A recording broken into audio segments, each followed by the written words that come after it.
your source for everything paranormal. Para-X.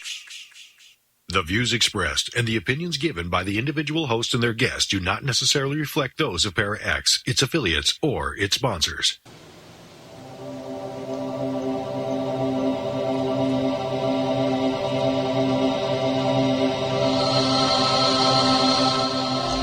Merry meet and merry part, bright the cheeks and warm the heart. But tread the circle thrice about, to keep unwelcome spirits out. Bide within the law you must, in perfect love and perfect trust. Mind the threefold laws you should, 3 times bad and 3 times good. These 8 words the read fulfill, and ye harm none, do what ye will.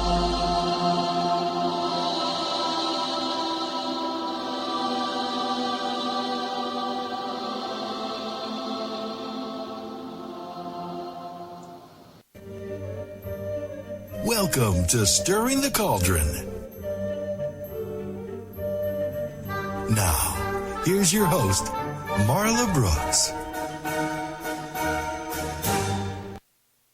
Merry meet everybody and welcome. Tonight, my guest is Cait Johnson, and we're going to be talking about something that, well, we can't stop happening, or from happening, because time marches on, but we can make it a lot easier, as Cait explains in her new book, Witch Wisdom for Magical Aging, Finding Your Power Through the Changing Seasons.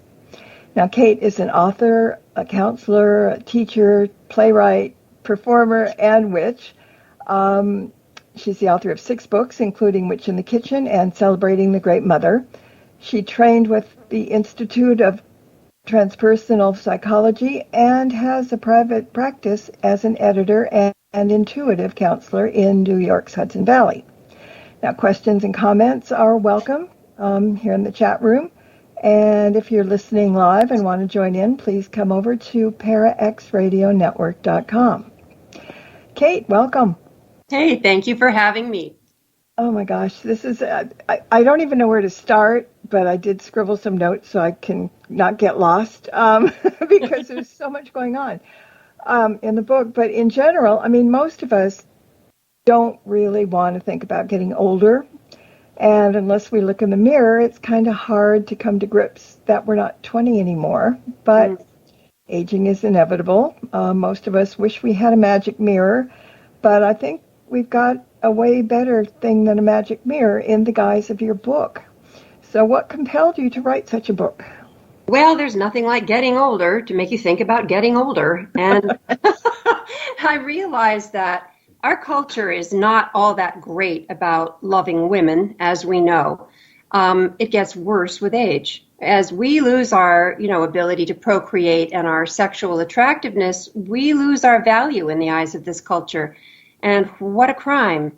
So I decided it was time to kind of hop on the bandwagon. Older women, I think all over the world, are beginning to own their power to change things, to be free. And I wanted to be a part of that, which sounds really serious. And the truth is the book is a lot of fun. At least I hope it is. Yes, it is. Yes, it is. Yeah, but it's a way for women to feel good about getting older instead of feeling like it somehow diminishes us. It does not. When you think about the yardstick of female beauty, first of all, the idea of what's beautiful has changed so much through the centuries. Now, the ideal is, someone with petal smooth skin, big eyes, big breasts, narrow hips. It's ridiculous. And who says wrinkles aren't beautiful? I mean, if you've ever seen pictures of Georgia O'Keeffe, for instance, when she was an old woman, she had wonderful wrinkles and she was startlingly beautiful. Her eyes sparkled. Yes, and it's about life force, isn't it? Isn't that what real beauty is about? Sadly, so many young women, models particularly, their poor darlings are probably all on heroin, and they look exhausted, and it looks like nobody's home. If you look in their eyes, nobody's home. But older women have, feistiness, and we learn to say no, hopefully. Mm-hmm. Well, we learn it eventually. Yeah. But, as we get older, we keep hearing the phrase that age is just a state of mind. And I think the book validates that in many ways, because as human beings, we have the free will, to be free thinkers. But we grow up hearing the elders have aches and pains and all kinds of maladies. So we expect the same thing. But I think while there's some truth to what we see and hear, we can't allow ourselves to succumb to being the miserable, both physically and mentally person when we reach a certain age. So we do have the ability to do something about it. And that's what the book is about. Yes? Yeah, I totally agree with that. And I also think that so much of what we're told about aging is a cultural construct. And I'm here to tell you, I reject it utterly. Aging can be such an adventure. Yeah, there are aches and pains, sure, and illness and eventually death. Hello, we're all going to die. But I don't know. To me, it's all summed up in the witch's cackle. Most fairy tale witches they're like evil and scary old hags. And what had occurred to me is that the word hag actually comes from a word that means holy. And crone comes from a word that means crown, not a temporal, king, queen crown, but the crown of power that rests on the head. And the thought that to be a witch and feel free to cackle with absolute joy and merriment at all of the ridiculousness of this culture, to me, that's a gift. And that's what I want to encourage. In fact, I thought it might be fun for us both to cackle. Why not? You want to? Well, we do, and it feels good, I mean, so. You might. I think it would be fun for us to cackle and to invite any listeners to cackle with us because, hey, it's like wolf howling. It's very liberating. So I think we should give it a shot. Yeah, and I think we will be during the hour because there's a lot of cute things to cackle about. Okay, so in the beginning, you talk about the word witch, and some people might think that this book isn't for them because they don't self-identify as a witch, but I think everybody can benefit from the information the book contains. Am I right? Oh, I hope so. That is my hope. And I tell you, I love what Alice Hoffman says in Practical Magic. There's a little witch in every woman. And Z. Budapest, who is one of the foremothers of the modern witch movement, feminist witch movement, says, you want to know how to be a witch? Do you want to know how to make yourself a witch? The answer is say, I am a witch 3 times. That's easy. I heard that from the very beginning, although I knew I kind of was before that, but I never thought about it. And all of a sudden I picked up some book, I don't know, Scott Cunningham or somebody, but it just, I think it was Ray Buckland. But anyway, it just said, you want to be a witch? Say it 3 times. And I thought, that's easy. Yeah, I expected, I don't know what I expected, but I didn't expect that it was going to just be, okay, I can do that. and with that, you have to just believe you are. Whatever you say about yourself, you have to believe it. And there it is. Yeah. And also it depends how you define witch, too, obviously. I see it as someone who tries to live with the seasons, who is deeply in love with the earth, who devotes herself to healing of self and others, perhaps. There are various ideas of where the word witch comes from. To bend or shape, is the usual one that you hear, Wicca, to bend, like the willow whips. But I don't know. To me, witch is claiming our particularly female power to connect and communicate and heal and, as I said, be deeply in love with this earth. And anybody can do that.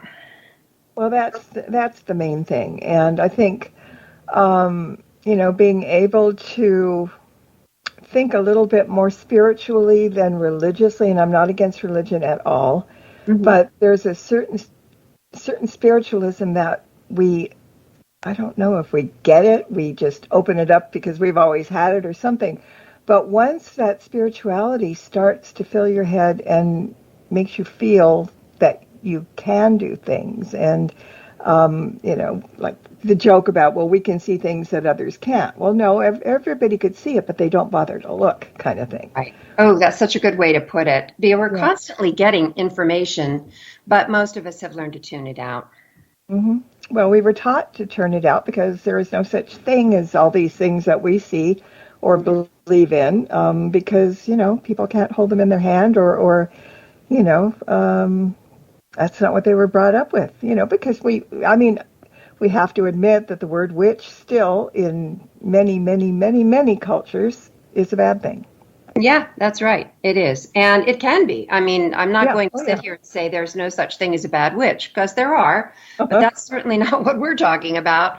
We're talking about Glinda, the good witch. There we go. Yeah. And people just, when they find out about that, it tempers things. Then all of a sudden you're looked at it a different way. You're not looked as being a crackpot, but you're looking like somebody with some intuition and some thought processes and, things that are going on that wasn't really, so that they didn't see. So, yeah, I don't like labels, but I don't think there's anything else we can call ourselves because, it is what it is.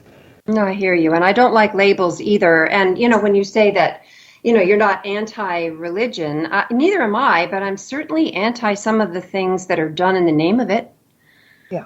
Especially as a woman now, it's hard to ignore what's going on. And I think that being a witch is it's an antidote. It's a way to claim our power to make change. Mm-hmm.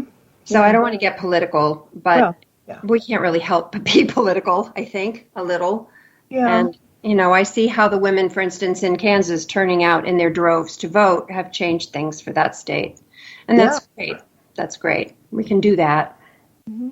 Yeah. I mean, we have to practice the things that we believe in, but we also have to have an open mind. Oh, yeah. Because, what we grew up with is not what we thought about. We got that information from other people. Mm. And Mm-hmm. so, we go by what the parents say. We go by what the religion says. We go by everything except making up your own mind. And Well, that's the thing. Yeah. Yeah, that's the thing about religion is that generally there is somebody that you have to go through in order to have an experience of God, goddess, whatever you want to call it. Mm-hmm. And maybe that's what's so beautifully subversive about witchcraft or witches is that we have a direct ecstatic experience of the great mystery. We don't need a minister, a priest, a rabbi, an imam, nothing in between us and that. Mm-hmm. So that is kind of radical. And yeah, I don't want to have people calling in and getting all upset about what I'm saying. It's just, the bottom line here is we need to be able to, when we get to a certain age of reason, and that's a different age depending on, some people take longer than others, but it's just so much more important to open your mind to things. You don't have to agree with everything, but you should listen to things because, some people are amazed at how their lives change when they make up their own minds about things and just don't follow the crowd. Oh, absolutely. Oh my gosh. Yeah. And we're not anti-religion. No. I think it's like saying, if you can be a Buddhist and also be a Christian because Buddhism is a practice, right? And witchcraft too is a practice. Mm-hmm. So it's not saying you can't be whatever else you want to be, but as you become more and more free thinking, I think it becomes more difficult to toe the line that you were given as a child. Yeah, some of my friends, there's Jewish witches and there's Christian witches and, all kinds of things. And it's the mindset, not the label, that makes things work. So Here. Right. All right, let's jump ahead a little bit because I've got so much to talk about. But, one thing is that we all go through age spurts in our adult lives, and some are a bit off-putting, like the time you get called ma'am or sir for the first time. Then there's when you hit 55, comes the invitation in the mail from AARP. Yeah. And, and it's easy enough to laugh that off. But then comes the final insult a few short years later that, oh, my God, you got to sign up for Medicare. And so, you can laugh about the other two. But then all of a sudden, that's your piece of paper and you're old now. But if we're really going by those milestones, we're setting ourselves up for falling into the stereotype. And, that's the one that we always hear about, and making ourselves miserable thinking about, and worrying that we're going to be old and crotchety people. So how do we undo the stigma of aging and old age? Well, I got to tell you, I had some wonderful role models for being an old woman. My mother lived to be 94. My grandmother lived to be 90. Oh. And they just didn't let their age define them. My mother was still beautiful right up until the day she died. I mean, beautiful in her bones, if you know what I mean. She was a firecracker. And my grandmother, too, she had her art. She was a folk artist. Oh. I think having interests beyond what we look like is really important. If I've often said this, if we use what we look like at 30 as our yardstick, we are doomed. We're not going, unless we have a lot of plastic surgery. And, that's not so great either. Again, why not embrace this as something kind of exciting? When we were really young women and we were just starting to develop, what an adventure that was, right? And our breasts budded. We started getting hair in odd places. Our hips got wider. It was exciting. Why not see this as the same thing? It's just our culture that says it's not. And that's where I think Indigenous women can sometimes really teach us a lot. There are many Indigenous cultures on the planet that reverence their older women as the repositories of wisdom and, life smarts. Why in this culture old women are considered dispensable? I think we need to change that, first individually and then perhaps collectively. Mm-hmm. Yeah, because not all of us get senile. And that's, you hear people say, well, you're going to get old, you're going to get forgetful, you're going to get senile, you're going to need diapers. I mean, honest to God,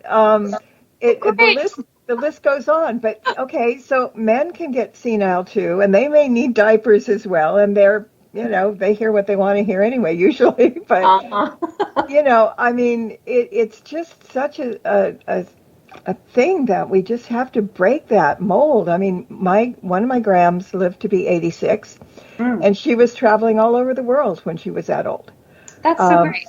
And then, my other one was in her 80s also, and they had lives. And I think maybe people think that when you get old, you shouldn't be interested in things, or, like if you don't grow up having a hobby or something that you like doing, gardening or whatever. Some people just sit there and hatch, as my grandmother would say.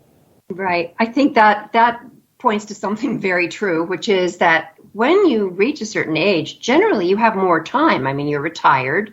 You usually don't have children living at home. Your parents are usually gone. So I think it's our time to be passionately interested in things. And I do believe that passionate interest and life force are what keeps us young in our spirits, don't you? Yeah. And there's, some people don't want to do things, so they make excuses. Well, my eyesight isn't as good as it used to be. Well, get your glasses fixed, because I know a lot of people that don't get them fixed all the time. Yeah. I mean, if you want to make excuses, go ahead. It's not going to do you a whole lot of good. It's not going to keep you from turning into a vegetable, in a sense. But you know what I mean? It's just, I don't know. It gets frustrating after a while. I mean, people are just afraid of getting old and gray. But, if I was thinking about it too, and in regards to the book, that if people in the maiden and mother stages of life, before they get to be crones, can take away a lot of those worries that will come later in life by getting a head start from your book. Thanks. That's nice to hear. I actually just want to repeat that. The woman, Susan Millen, who did the cover image for the book, which I absolutely love, called me the other day and said, I've read your book. I sent her, a copy, an advance copy. Yeah. And she said, it's making me feel better. And that's the point of the book. Look, maybe for some women, the thought that, I don't have to do anything anymore. I'm just going to sit around. I'm going to read. I'm going to drink cocktails, whatever it is. that too is an option. I think the point of my book is to say, listen, follow your heart. And if you want to get passionately interested in things and go on marches and, wave placards, or if you want to take up a hobby, if you want to write the great American novel, great. But as long as it's what you really want to do, not something someone is telling you should do, I think we should take the shoulds and just kick them. Well, yeah. And, like I have a friend who's just turned widow a few months ago. It's hard. She is not doing well. She is not trying to find something other than taking a nap during the day and watching TV. And you can't pull teeth out of that. I mean, it takes time. But, it's sad because now, you're on your own. You can do whatever the heck you want. But some people can't figure out what they want. How do you address that? Yeah, I think if nothing else, being a crone is about self-knowing. And if you don't know who you are and what you love, I have a client when I first started working with her quite a while ago now. I asked her things like, well, what's your favorite color? And what's your favorite scent? What are your favorite foods? She did not know. Well, she does now. And that's what I'm saying. If nothing else, learn who you are, what you love, what's important to you, what you prefer. And then if you can, do that. But yeah, you bring up the thing about being a widow. That's a tough one. I mean, I don't have any, easy remedy for that. That's just something that needs to be worked through. And it's a heartbreak. If you really loved your spouse, it's a heartbreak. Sure. But you have to love yourself too to get out of it.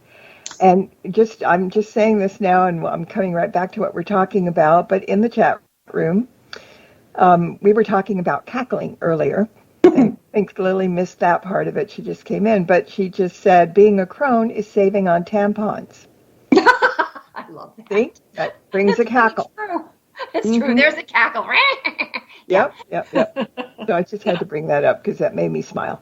But all right, so like I said, if you're listening to this podcast, and hopefully you are, and you're not old and gray yet, you're just kind of salt and pepper or whatever, it's a good book to get because it gives you some pointers so you can avoid the potholes that some people fall into when they get to that point. So that was the point I wanted to make. So as the song goes, there is a season for everything, a time for purpose, and you've taken a seasonal approach to aging. Now, how did that come about? Well, every book that I've ever written, really, I think, is seasonally based or elementally based. Earth, water, fire, and air, I don't know. I live my life according to those elements. Mm-hmm. And I see them as being twinned with seasons. So it made sense. I don't know if anybody listening has read Witch in the Kitchen, which was restoring a sense of the sacred to cooking and eating. I had a blast writing that book, and I gained 20 pounds, I think, while I was testing the recipes. Anyway, yeah, it's seasonal because that's how I live, and that makes sense to me. And in fact, could I read? It's not long. It's just, 20 lines. Could I read the invocation that starts my book? Absolutely. Okay, I'd love to. It kind of gives you an idea of there's a poetic flavor that runs through it. It's not all dry factual at all. So here we go. I invoke the earth crone in her cave by the roots, tending her cauldron, telling the old stories. I invoke the crone of air, all feathers and soaring, she who hears songs in dry leaves whispering, she who calls down the crows to her hand. I invoke the crone of fire, fire in the body, fire in the mind, fire of freedom blazing. I invoke the crone of water, gentle, inexorable, washing it all away. Crone, your cloak swirls with winter's wind. Crone, your face is the map of your journeys. Wild woman, wisdom woman, teach us to age with your magic. Mm-hmm. Yeah, that's very to the point, and I liked it. Oh, good. Yeah. All right, so we'll talk a little bit more about seasonal witches. But which season do you identify with? Which witch? Oh, my favorite season is autumn. I just love it. I'm not real fond of summer because I don't do well with heat or humidity. Although it's fun not to wear a lot of clothes. But when autumn comes and the air gets crisp and I want to start baking things again, I kind of come to life. I was born in late September, so that's part of it too. And I associate it with going back to school after sort of the summer doldrums. I love it. It's that and winter are both great cooking seasons for me, and I'm very much into cooking on a good day. Unless it's 100 degrees like it is here today. Yeah, then you open the fridge and stick your head in there. Yeah. So, and each seasonal witch has a title. Yeah, a name. she does. And in fact, I mean, I don't want to bore anybody, but it would be fun if I could to read the incantations of the 4 witches just to give you an idea who they are. They all have very different voices. I was going to ask you to introduce them anyway, so go for it. Great, I'd love to. Yeah, they're kind of feisty. I don't know, they're not me. I feel like I channeled them or something. Okay, so the first, the book starts with Winter, and she is the root witch, and she's something. She has a cave. Anyway, I'm going to just read you her incantation. Yeah. I am queen of bones, older than old, deep underground in my cave by the roots, close to the mysteries of earth. Come warm yourself by my fire, for I am the wisdom of body, wisdom of stone. So she tells us a lot about how to take care of our bodies in winter. Very simple recipes and potions, things to use to make your skin feel happy and soft. It's all about comfort. It's all about loving your body, whatever shape it's in. And let me tell you, this is not easy in this culture. As the standards of beauty in this culture are cruel to women. But she wants to undo all that. And I can see her shuffling around her cave in her felt slippers with her big fat black cat nearby, stirring things over the fire and making these wonderful things to put in her bath or to slather on her wonderfully wrinkled skin. I'm very fond of her. She's a wild one. I liked her too. Well, I like them all, actually. Oh, good. Okay. Well, would you like to hear the poem of the Winged Witch? She's the spring one. Yes. And by the way, the artwork for this book is absolutely gorgeous. I mean, it started with the cover image by Susan Millen, and then there are the 4 different witches, the seasonal witches, which are in full color, gorgeous paintings by Anya Aldrich, who does this incredible, almost folk art, magical, shamanic art. It's worth getting the book just to see the artwork. Anyway, All right, this is the poem of the Winged Witch. I always had wings. Find me perched on treetops or in a hut that twirls on chicken legs, soaring over lows and highs. Birds are my kindred. So are you. We sing. Open your wings. Lift your face to the sky. Breathe, breathe, and begin again. Fly. So she's all about, a lot of stuff about clothing, wearing clothes that you just love, the colors that really speak to you, throwing out all of the shoulds and the have-tos about what you put on your body. It's also about finding your soul flock, which I think is really important. As we get older, we want to keep the friends that encourage and meet us on the soul level and gently walk away from the people that deplete us. Don't you think that's true? Oh, absolutely. Yeah. We have to do that. Yeah. Otherwise, not so good. Yeah, otherwise, yeah. And it's also about making your nest feel right. I'm really into bringing nature indoors. I love doing seasonal home decor. So there's a bunch about that. It's fun. And I guess that's the point that I want to make. We've been talking, and rightfully so, about the seriousness of being a joyful crone. But the book is actually very playful, and it gives lots of fun ideas. There are quizzes and, little playful rituals to do. And playful sort of ideas, things to try. It's not as serious as all that. Anyway. Yeah. So So we've got to take a quick break in about a minute, so we'll come back and we'll do the other two. Okay. But I was just sitting here thinking that if you ever decide to turn this book into audiobook, you're going to have to use Vivaldi's Four Seasons as background music. Oh, just saying. Yeah. I don't know why that popped into my head, but it did, and that's kind of scary sometimes. I like it. All right. We're going to take a quick break, everybody, so don't get any gray hairs waiting for us to come back. It'll just be a couple of quick minutes. Stirring the Cauldron will be right back, so don't go away. If you end up with webbed feet, remember, you've been warned. Throughout time, events have occurred that have shaped human history. Spirit voices from the past have many stories to tell, and for the past several years, channelers Barry and Connie Strom have been conducting live channeling sessions and relaying those stories and messages from those on the other side. We invite you to tune in to Barry and Connie's new show, Channeling History, on the Para X Radio Network every Sunday night at 9 p.m. Eastern as they relay the messages of those voices from the past, the ones who have witnessed history firsthand, and those who have made history themselves.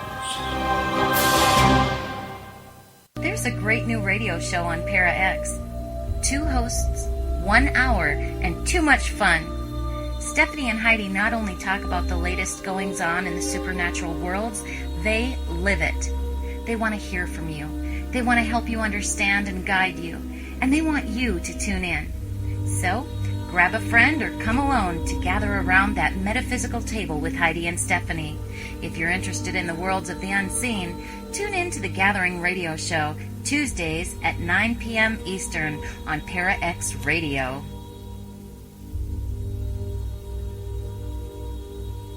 Hey everyone, thank you so much for listening in to Stirring the Cauldron. I just wanted to give you a quick heads up if you don't already know about the free weekly Witches Oracle deck readings that I post on my website every Monday.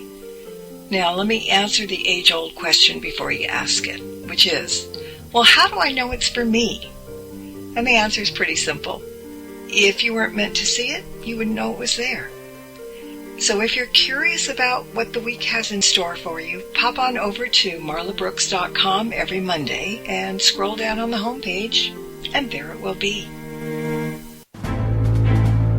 Welcome back to Stirring the Cauldron. Once again, here's your host, Marla Brooks.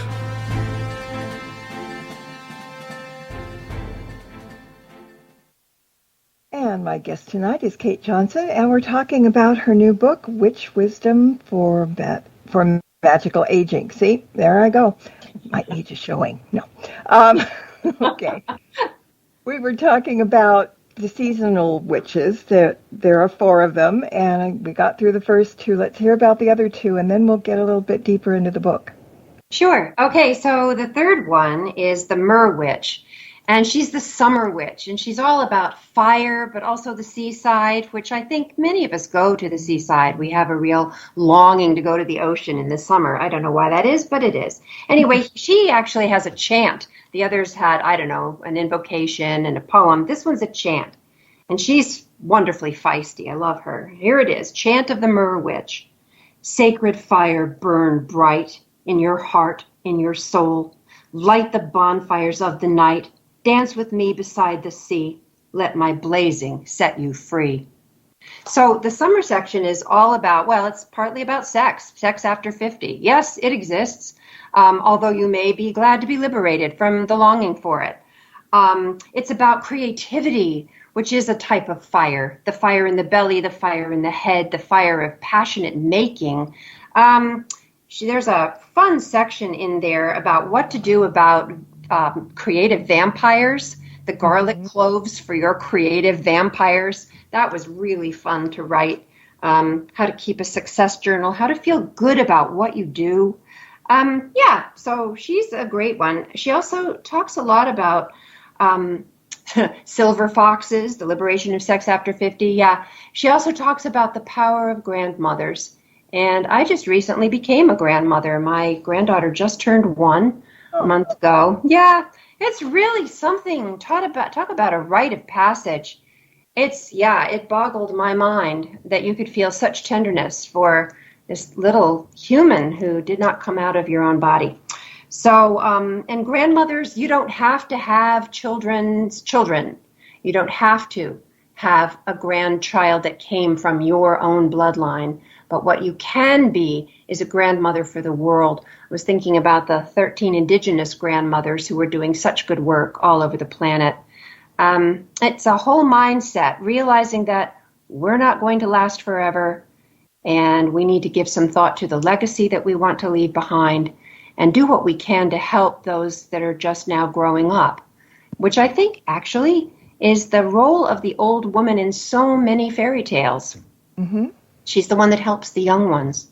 Yeah. By the way, I'm working on a collection of fairy tales for old women called Crone Tales. So we'll see if I find a publisher for that.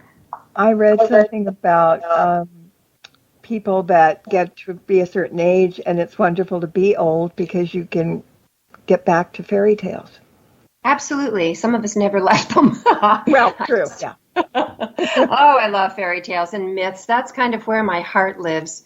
Uh-huh. Yeah, so you're right. And we can get back to fairy tales. But yes, I wanted to sort of put that idea of the fairy tale crone as being evil and scary sort of on its ear. Yeah, sure. Well, old women can be evil and scary. Why? Because we don't give a damn about what, the culture thinks of us. It's like, yeah, really? So what? By the way, there's a great group on Facebook called the Defiant Crones. I love it. I love it. And it's like, that's the point, okay? Mm-hmm. It's like old women are scary to the culture because we don't care what the culture thinks of us. We're going to do what we know is right for us. Mm-hmm. So, yeah, that's going to be a little frightening to the prevailing, modus. Well, and we find our voices, too, which is a good thing because they've been stifled for a long time for a number of reasons. Yeah, they sure have.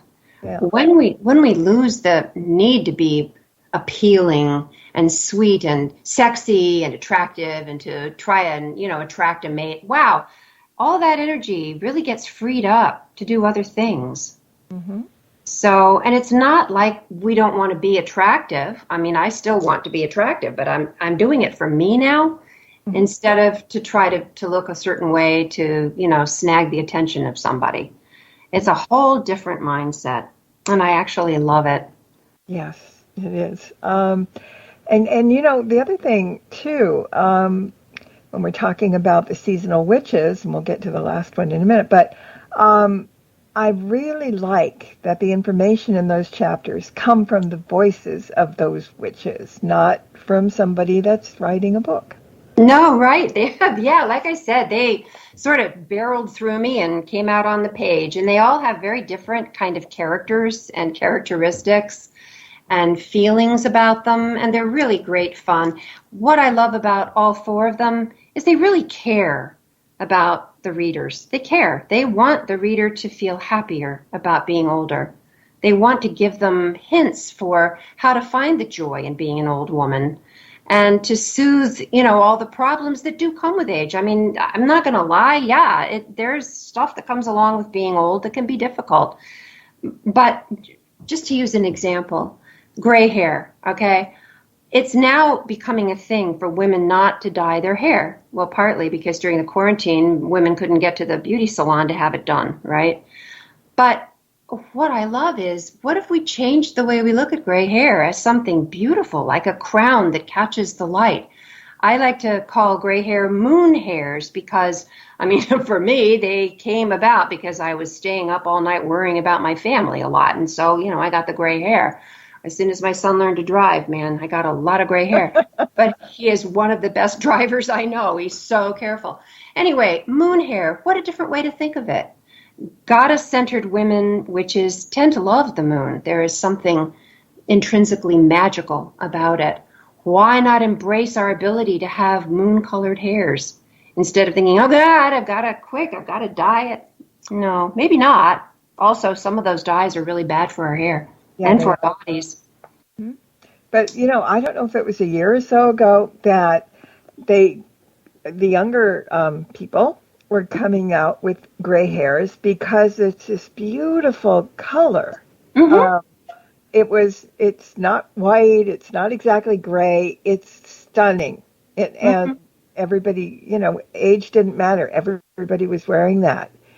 And so I think maybe that helped get the stigma away from, oh, gray hair, because it's really pretty. It is really pretty. But what kind of kills me about that is, us older women have earned our gray hair, And also it's there's a liberation in not depending on chemicals and the companies that make them to make our hair what it is. And those young women, I mean, yay, yeah, gray hair is great, but gosh, honeys, you might be poisoning yourselves doing that to yourself. Yeah. Give it time. You'll get your own gray hair. Not that I'm dissing them for doing it, but yeah, having read quite a bit about the toxicity of some hair dyes, I'm a little leery of them. Mm-hmm.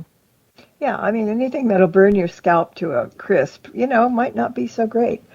Good way to put it, right? Yeah. All right, so we've got the Winter Witch next, right? Nope, the Autumn Witch is the last one. Oh, the Autumn. I'm sorry. Yeah. We went backwards. Yeah, that's okay. I love her. She's the kitchen witch, and I can really identify since I already wrote a book about being a kitchen witch. She, however, is kind of a witch of few words. So her little introductory poem is a short one, and here it is, the Song of the Kitchen Witch. A river flows beside my hut, forever flowing, flowing on, teaching me since time began. So she's the autumn water witch and teaches us so much. There's so much wisdom. I live near the Hudson, or that's a sort of, I like the indigenous name better, the Mahakanitak, which is the river that flows both ways. And I spend a lot of time by the river when I can. And I'm here to tell you, rivers teach us a lot. They're constantly changing and yet also the same. If you walk in a river, it will take away what you don't want and bring to you what you do. And there's a great feeling of peace about spending time by a river. And in a way, autumn is all about flow. You think about the leaves beginning to fall. You think about the shift of seasons, winter coming, which a lot of people dread.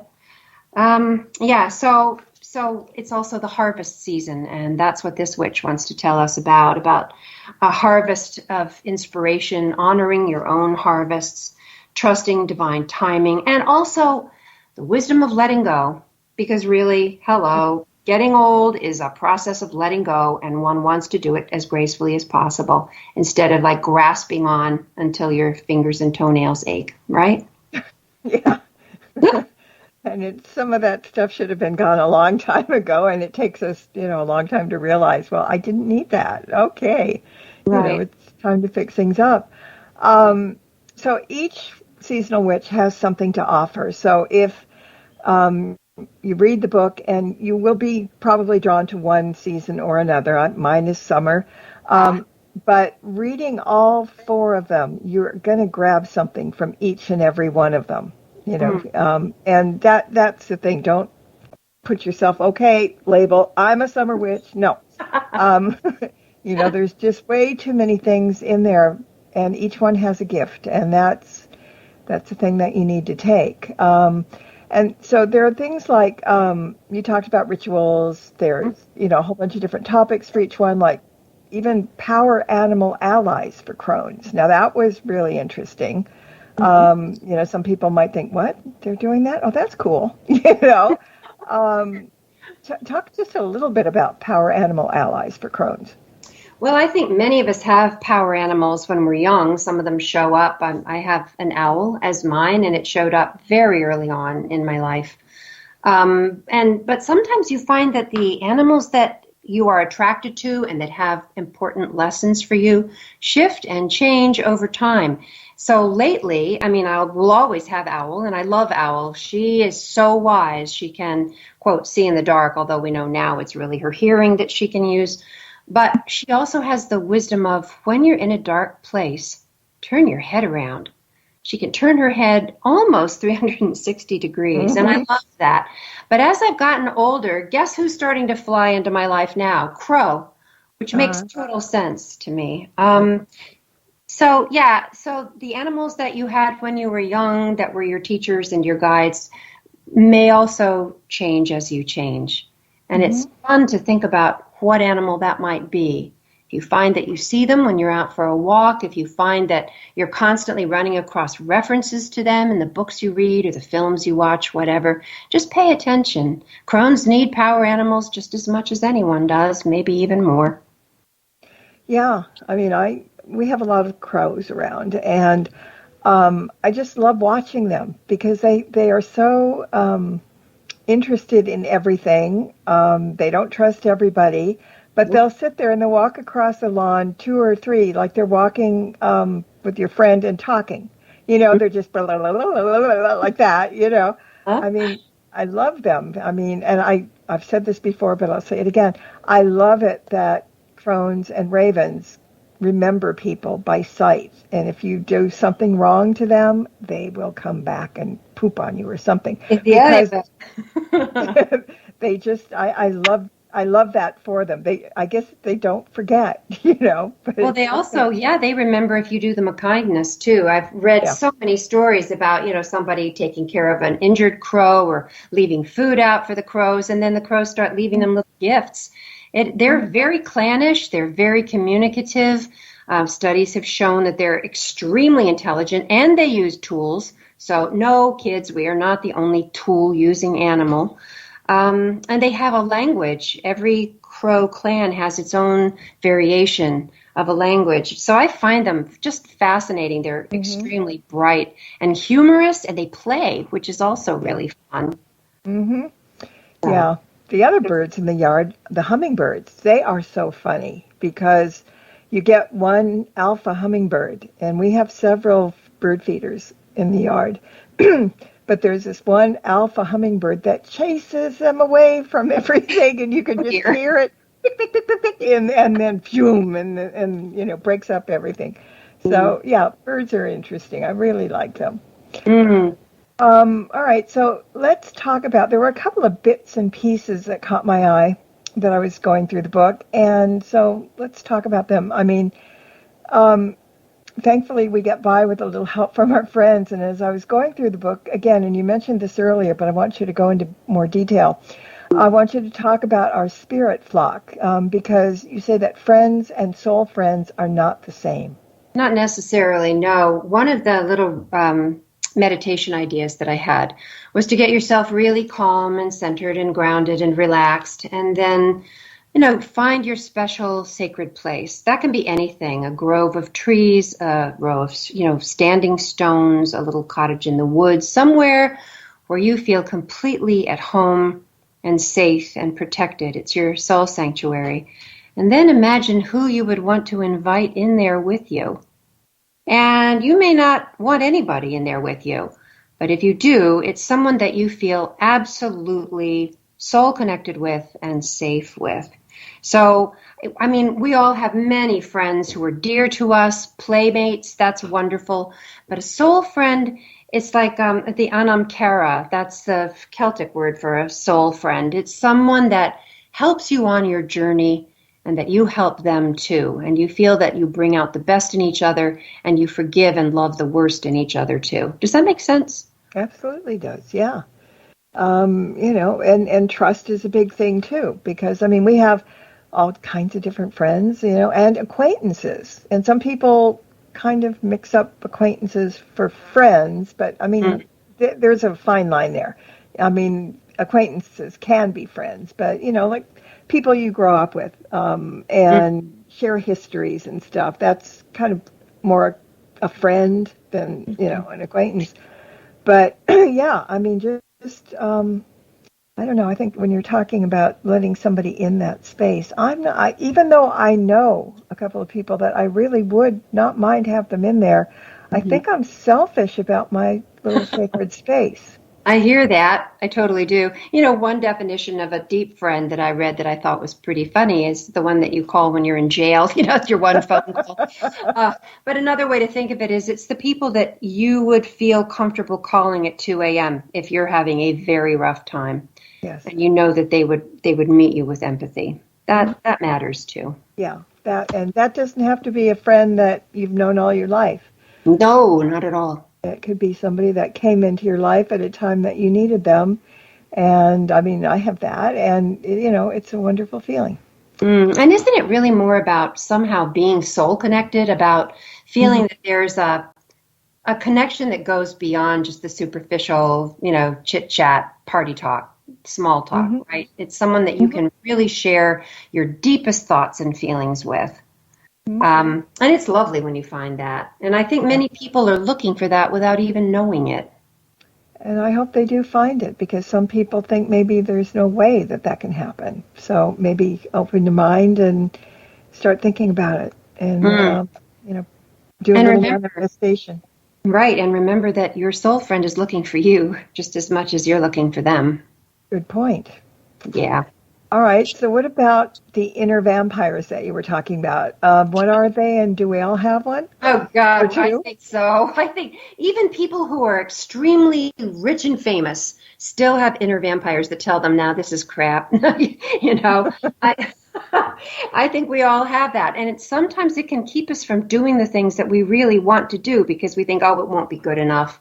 Oh, forget it. I might as well not even try.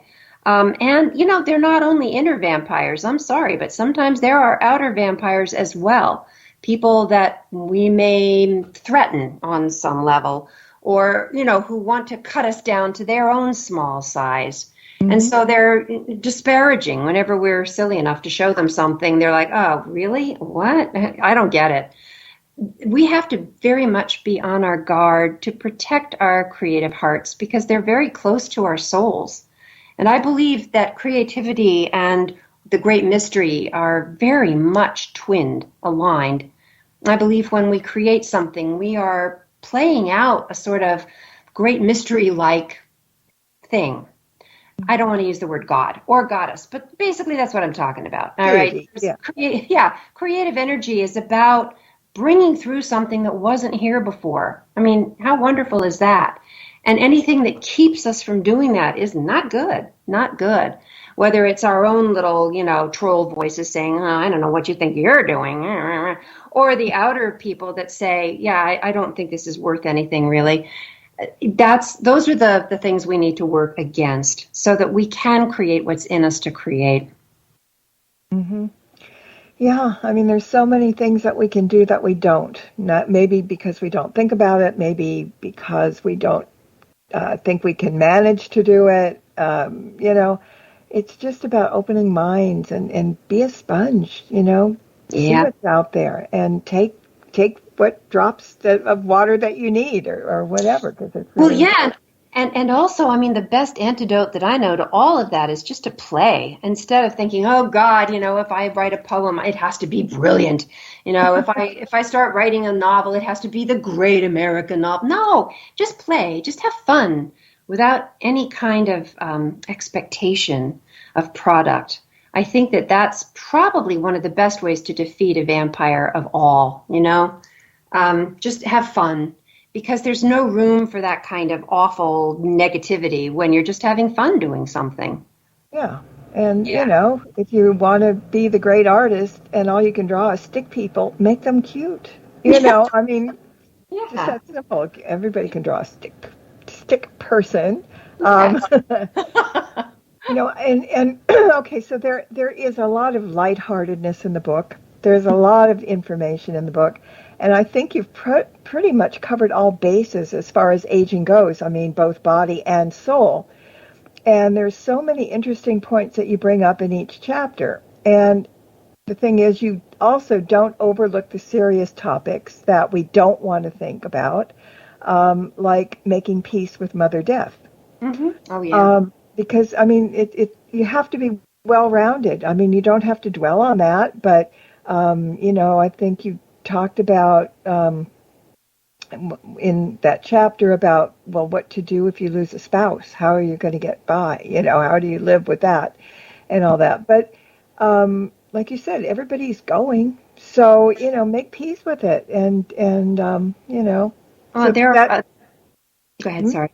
No, I was going to say there are other there was a cackle. Okay. Yeah, it was a cackle. There are other cultures on this planet that understand death in a different way than we do. We've been pretty remiss with the whole thing. I think hospice is going a long way towards normalizing death as part of life so that, in some cases people can die at home.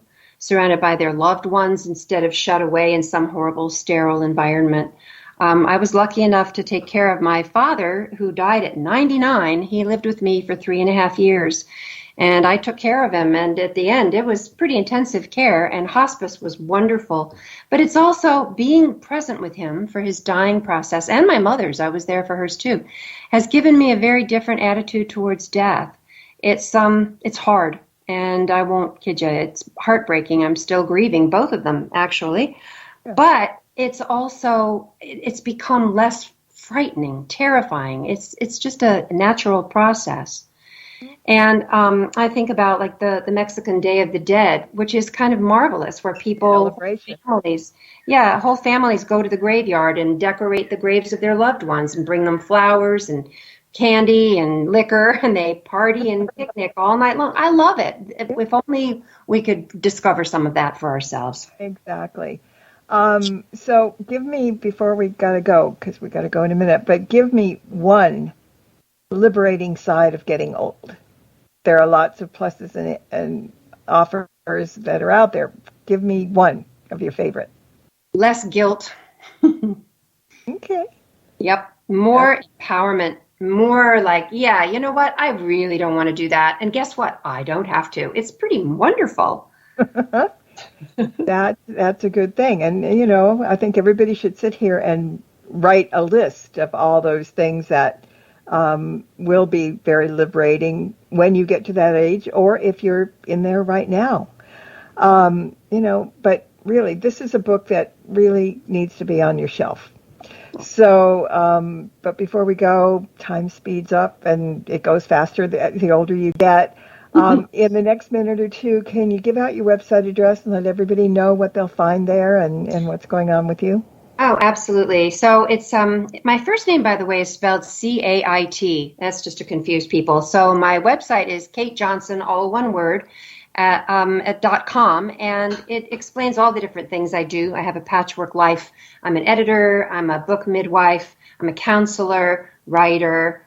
I also have a whole theater life, but that was put on hold because of COVID.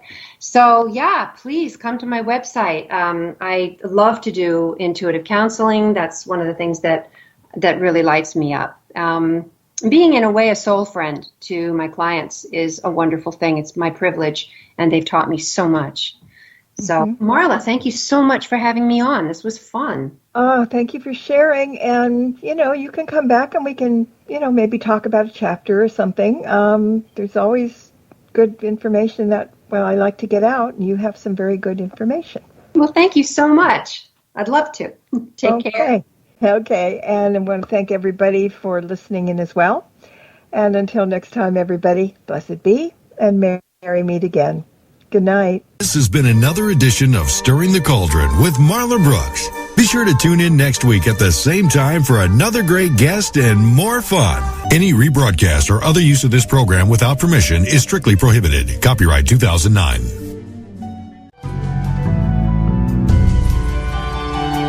You have been listening to the Para X Radio Network.